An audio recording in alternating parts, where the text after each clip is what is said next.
কালী মূর্তি বিসর্জন করতে গিয়ে জলে ডুবে মৃত্যু এক যুবকের। বিসর্জনের সতর্কতা অবলম্বনের আহ্বান মোহনপুর মহকুমা শাসকের। এয়ারপোর্ট থানাধীন নরসিংগড় পিএইচসি সংলগ্ন দুধপুকুর কালী মূর্তি বিসর্জন করতে গিয়ে জলে তলিয়ে যায় সাগর দাস নামের 30 বছরের এক যুবকের। ঘটনার খবর পেয়ে সঙ্গে সঙ্গে ঘটনাস্থলে আসেন মোহনপুর মহকুমা শাসক সজল দেবনাথ এবং মহকুমা প্রশাসন এবং খবর দেন এসডিআরএফ এনডিআরএফকে। রাত আনুমানিক 11টা নাগাদ সাগর দাসের দেহ উদ্ধার হয় জলের তলা থেকে যৌথ বাহিনীর প্রচেষ্টায়। গোটা ঘটনা নিয়ে ঘটনাস্থলে উপস্থিত থেকে উদ্ধার কাজে সহযোগিতা করেন বিধায়ক নয়ন সরকার, সুদীপ সরকার, প্রাক্তন বিধায়ক কৃষ্ণধনু দাস, বামুটিয়া মণ্ডল সভাপতি শিবেন্দ্র দাস সহ এয়ারপোর্ট থানার বিশাল পুলিশ বাহিনী ও টিএসআর জওয়ানরা। এই ঘটনা নিয়ে মোহনপুর মহকুমা শাসক সজল দেবনাথ জানান, ঘটনার খবর পেয়ে তিনি সঙ্গে সঙ্গে ঘটনাস্থলে আসেন এবং প্রয়োজনীয় পদক্ষেপ গ্রহণ করেন। পাশাপাশি তিনি বলেন, এ ধরনের দুর্ঘটনা রোধে মোহনপুর মহকুমা প্রশাসন ব্যবস্থা গ্রহণ করবে, সতর্কতা জারি করবেন এবং সবাইকে সতর্কতা অবলম্বন করে মূর্তি বিসর্জন করার আহ্বান জানান। পাশাপাশি বিধায়ক সুদীপ সরকার বলেন, মূর্তি বিসর্জন যাতে দিনের বেলা করা হয় রাতের পরিবর্তে। এবং স্থানীয় বিধায়ক নয়ন সরকার বলেন,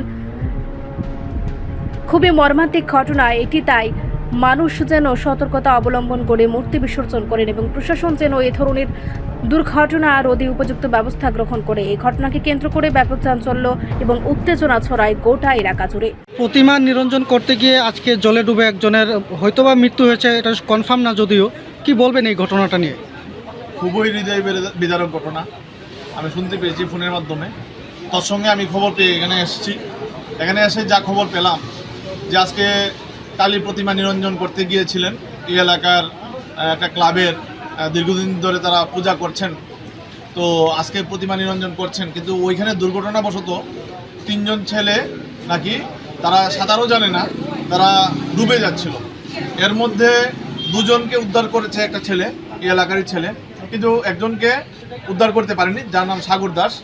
তো এখন আমি যতটুকু খবর পেলাম, সন্ধ্যা 6টায় ঘটনা ঘটেছে, আর এনডিআরএফ টিম নাকি এসছে 9টার সময়। 3 ঘন্টা অতিক্রান্ত হয়ে গেলে যদি জলে ডুবে যায়, তাকে উদ্ধার করে কি জীবন্ত অবস্থায় উদ্ধার করা কি সম্ভব? নিশ্চয়ই সম্ভব না।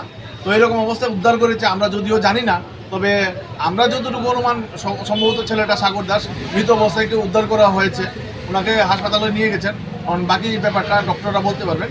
কিন্তু ঘটনাটা খুবই হৃদয় বিদারক যে একটা 23 বছরের ছেলে এই সময়ে একটা সামান্য একটা অসাবধানতার কারণে একটা প্রাণের বিসর্জন হলো, তো এটা মেনে নেওয়া যায় না।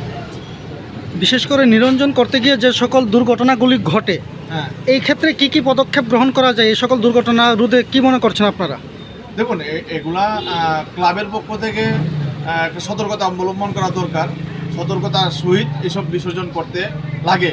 তো এরকম অনেকগুলাই ঘটনা ঘটেছে, দুর্গা পূজার প্রতিমা বলুন আর বিভিন্ন ক্লাবের পূজা বলুন, এইগুলোতে এরকম ঘটনা ঘটে স্বাভাবিক। এইখানে আমার মনে হয় সাবধানতা অবলম্বন করেই দরকার। রিপোর্ট সংবাদ প্রতীক্ষা।